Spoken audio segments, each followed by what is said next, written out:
Welcome in this episode of the Team Super Dad podcast, putting fun at the heart of your success. Why do so many dads tell me they're just not having enough fun? Roll theme. Welcome to Team Super Dad. Real dads creating their best lives ever. More time, more money, more fun. You are not alone. You're on Team Super Dad. Hello, gang. Welcome, as always, to the Team Super Dad podcast. You are live for those people watching, those people on Facebook, Twitter, LinkedIn, YouTube. Good to have you here, especially all those dads in the Super Dad Club over on Facebook. Good to have you here, gents.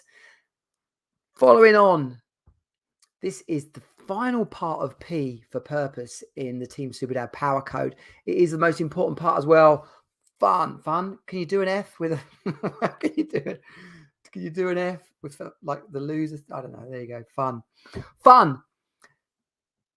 Having enough fun in your life, right? No one gets to their deathbed and wishes, I wish I'd had more arguments. I wish I'd had more stress. I wish I'd had just a little bit more worry and anxiety in my life. Not what anybody wishes for. No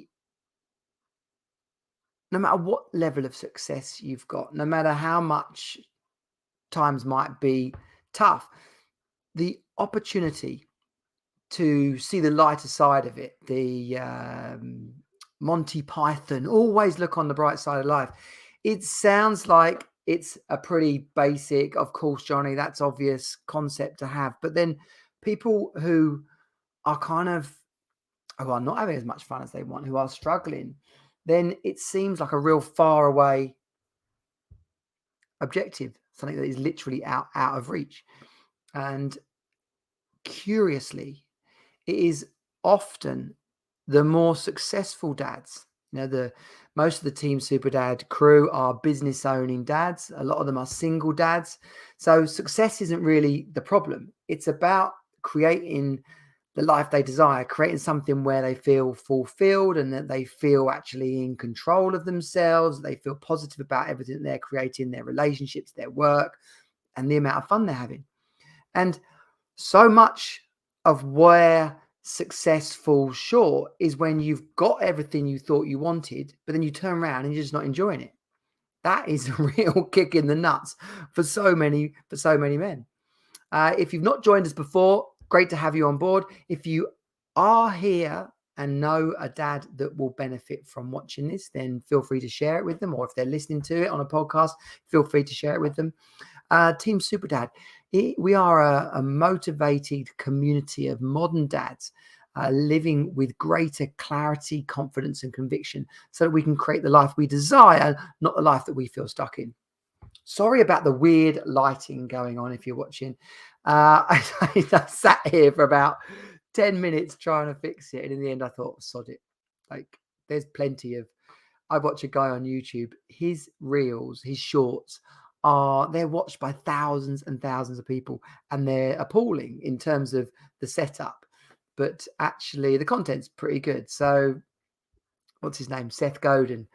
A digital marketing, or I suppose you could say a marketing guru now. His blog, read by millions, sat on the crappiest, oldest blogging platform for years and years and years. It's about the content, not necessarily how it gets the platform. There you go. So share this with any other dads that you feel want to would value it, and comment live. If you're watching on the live, give us a comment. You can actually join in the conversation, of course. And if you are watching on the replay, give us a hashtag replay or any other comment you want. All of the work we're doing here, or everything we're talking about, is part of the Power Code methodology, the Power Code training. It underpins all the coaching inside of Team Super Dad. The Power Code is a method for reconnecting with who you are, creating the inner strength, the mindset and the flow to actually make it happen, and then putting the practical steps in across doing the work engaging, creating quality time with the people that matter most to you, putting mentors around you, and actually the R of power, the reward, celebrating your wins, having fun, going on adventures, which neatly brings us back to the top of it, okay? Because inside of purpose, the P for power, if you're not planning for fun, if you're not speaking to friends and family, if you're not making arrangements, if you haven't got a bucket list of some kind of adventure, big hairy ass adventures, as well as little practical things that you can tick off, if you haven't got fun as a core value, and fun means different things to certain people, okay? It doesn't have to be front of the roller coaster, 200 mile an hour, scared out of your wits. Like, that's fun to some people. It doesn't even have to be a big party, most extrovert person in the room, laughing and joking, getting blind drunk. Like, fun for you is what you constitute as fun. And when you get honest with yourself, it's not difficult. It's not difficult to know what you enjoy doing. If you find it like it's not front of mind, it means you're not having enough of it. It means you're not focused on it. It means you're not planning for it. And that is a problem, because when you work, all that, the old adage of work, what is it? I always do this and then forget. All work and no play makes Johnny a dull boy, right? Whatever your name is. All work and no play is absolutely going to disrupt and upset every effort you're trying to make to create the quality of life that you desire. But we don't think of it like that. We think of, I've got to be successful at work. I've got to create the business. I've got to look after the kids. I've got to mow the lawn. I've got to tick off the jobs that my wife has left me to do. So without realizing it, fun starts to come at the end. There's we've just got tickets for the upcoming Mickey Flanagan tour, and on the adverts that were being put out last week was a snippet from his sketch about if you're a bloke, if you want to go to the pub on a Friday night, you've got to take a long run up these days. You've got to ask for permission. And too many men in their relationships, fun part of their life, things they enjoy doing, things that fill them up and enrich them, have become something that's out of reach, something that you have to ask permission for, or something that simply because you're so busy in other areas that you've forgotten to do. It ends now, right? When we look at fun as part of purpose in my work with dads, it's about bringing it back to the forefront. So when we're reconnecting, the other elements, if you listened to the last 4 episodes of this, the other elements of the power code are about reconnecting with actually who you are and what you want out of life. It's about reconnecting with your strengths, your values, your passions, your commitments. And it's about understanding your why. Like, what is my why for getting up in the morning and going after this goal and this intention? So all those parts are really who you are and what you want and why you're going after it. But then if you imagine you've got all that, woohoo, great. But if you weren't actually enjoying it, then what was the point of all that hard work? Then that point I made earlier about, it's often the more successful people who are actually the most unhappy because they're stressed out, burnt out, and their relationships are struggling as a result of it. That wasn't the life they planned for themselves. So in simple terms, the actions for you this week, your friend list, okay? Speaking to friends and family on a regular basis, let alone seeing them, making plans to see them, is absolutely vital. It's almost a habit. Well, it's not almost a habit. It is a habit that I want to encourage in you, to actually pick up the phone on a weekly basis and reach out to an old friend, to your brother, to a cousin, to your mum or dad. Like, make sure that you are connecting with people that you enjoy the time and the relationship with, because when you let it stretch and fade, you then feel disconnected from obviously the people you love, but the people that you're then close to. But if you start to feel disconnected from everybody, it's very destabilizing. It engenders stress and anxiety because we're out here on our own. Talk about loneliness as a modern day pandemic. I can't use the word pandemic anymore, but prior to COVID, it's not pandemic, epidemic. A guy I know, he's got a whole book about loneliness as a modern day epidemic. So, but the reality is there's people all around us. You know, how much of an effort are you actually making to connect with people? And as blokes, there's that thought of, well, it'll be weird. What we're going to say? Why would I call him? What, like, but the opposite of that is, well, of course they want to speak to you. If you were friends on a whatever level, reconnecting, the opportunity to have a chat and catch up. I spoke with my dear friend Vic last Monday. We spoke for like an hour and a half. No, we had to actually schedule it because I called her the week before, and of course she was busy. And rather than just, oh, well, yeah, see you soon, we actually scheduled it. Right. Video calls, easier than ever. So she had a wine, I had a cup of tea because I'd just been to the gym or something. And we sat and chatted for an hour and a half. Right. So have that scheduled. So make a list. All the people you've ever cared about, ever had fun with, ever enjoyed a beer with, like whether they made you laugh or you found them interesting, make a list. If there's people on that list who are of specific interest, specific memory. I've got friends in Chicago who, because of how many years I've been going to Chicago, I count as dear friends, some of my oldest friends. But because of how blooming far it is, I don't necessarily see them that often. If I don't speak to them between the last visit and the next visit, it could be years. So why am I going to let that relationship fade away into nothing? Let alone when I see them next, is it going to be the first time we've spoken in years, or are we going to just kick right back off and carry on the conversation and have a good laugh and drink beers, watch sport, go to the beach?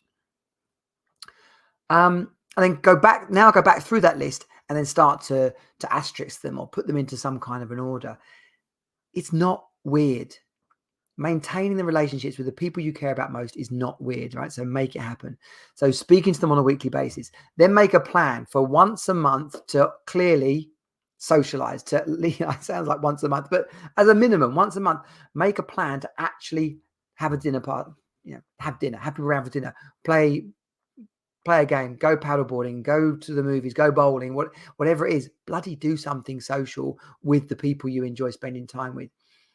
The number of people, I'm not even going to get into that, but some people have a lot of fun. Some people don't see anybody for weeks on end. Whatever it takes, make it happen. And then on a quarterly basis, have at least one weekend away planned with your mates. Do something, actually go and see them, go and visit old friends, buy tickets to a concert, plan a festival, whatever it is, actually plan to do something. And then, of course, you could be planning a holiday, summer holidays, Christmas, whatever it might be. But those significant times of the year, you know when they're coming up.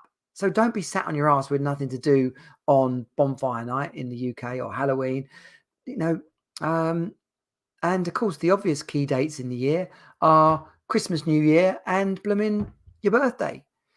Don't let it roll around to the week before where you're thinking, oh, well, what am I going to do? I've got no friends. I've got this. Be the person that creates something. Make it happen.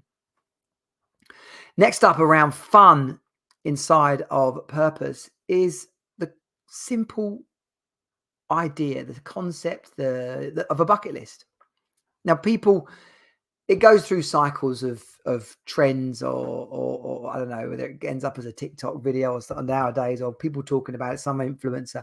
But a bucket list, what they call it, 50 things I'm going to do before I'm 50, or whatever version, whatever milestone in your life you created. It is a really healthy, useful thing to do because it actually starts your mind off on, well, what the hell do I want to do? Is it as simple? And if you listen to the wrap up podcast we did all through COVID, Glenn got me thinking about, okay, well, a bucket list doesn't actually have to be huge, big things. Glenn's bucket list is learn to do the Rubik's Cube. So I've tried. It's really hard. I've even watched the videos, still didn't get around to it. But things that are within reach. Okay. Another one that Glenn shared was he wanted to fly a plane. Now, by having it on his bucket list, he ended up having a conversation with someone where he talked about his bucket list and he talked about there being the idea that he wanted to fly a plane on it. She said to him, oh, I've got my commercial pilot's license. Meet me in whatever, Birmingham, and we'll go flying. So as Glenn tells the story, and I'm not going to find what podcast it's on, but it is on there back in the history. He gets to the place, the airstrip, the airport, and he didn't realize that she would actually let him fly the plane. But no, she let him fly the plane. It's like it's totally allowed, apparently. So he's there, he's flying a plane, ticked it off his bucket list. You create the positive. It goes back to, if you listen to the other episodes, it goes back to this reticular activating system of when we're focused on something in our mind, we're more likely to make it happen. It sets off our senses and triggers in our mind that actually focus our attention on that thing happening. It adjusts, because we'd go mad if we didn't filter out all the things we see and hear every day, but it adjusts what we look out for. You will find yourself noticing more red cars if you're thinking of buying a red car. It just is what happens. So when you have a bucket list and you start to think about the things that I want to do, the places I want to go. I did mine with Joe last week because we bought these new journals and it's got in there 50 goals. I was like, wow, okay, 50 goals. Here I am talking to you about it, but I got stuck at around 42. Now, we shouldn't get stuck at 100, but because we don't think about it, we haven't got a clear idea of cool things we want to do, places we want to go. People always go, I've got to mind the Northern Lights because it's just a cool thing. And it's only in Iceland, which technically speaking can't actually be that far from the UK, but it's on there. Backpack around the world. What else did I put? Oh, I want to do the Cresta Run, the toboggan to the Cresta Run. I want to do that. Similar in the world of winter sports, there's a thing called the Flying Kilometre, which is straight down. And I think I could get up to 100 kilometers on there. When we were skiing last year, I clocked about 70 kilometers. So it's on there. Drive Across America. There we go. That's on there. I'll sing in a band on stage. That's what I want to do that. So if you don't have these things, you can't. There's not a hope in hell that you're going to start to create them. I'd really quite like to play the harmonica as well, which I guess probably isn't that hard either. So these things are out there. Okay, do a 2.5-hour triathlon. That's on my bucket list. But that fuels my intention and focus around fitness. So if you haven't got a bucket list, then in this area of fun, your capacity to think big, your capacity to dream big is limited hugely.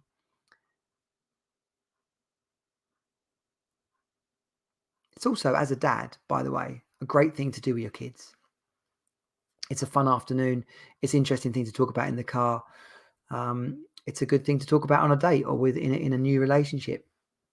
A great way to sanity check how compatible you are, or simply start a conversation if you're out on a date that's not going very well. So those are the two final elements of, well, there is a final element, but we'll save that for those people that come and actually be part of the Power Code. Make that friend list, put them in some kind of order, people that you want to reconnect with and have some fun with. Write a bucket list, get excited about things you want to do, the goals you want to achieve, and not like boring goals, serious goals. These are like crazy ass things. I want to do a bungee jump. I don't actually want to do a bungee jump, but I do want to do a skydive, and I'd like to do a tandem one, but also quite like to do, how many you have to do in order that you can do it on your own. Oh, I really want to do that flying suit, the like the Red Bull wing suit. You have to be seriously A, brave, B, crazy, and C, well trained to be able to do that. But to be able to fly, like jump off one of those, off a cliff and like fly down in the wingsuit, that's on the bucket list. So you can see how like you warm up, you lean into this conversation. Come on over to the Team Superdad group. It's on Facebook. If you search up Superdad Club, or in fact, much better, if you go to teamsuperdad.com/group, that will get you in and get you all the good stuff I have available for dads on their way into the Team Superdad Club.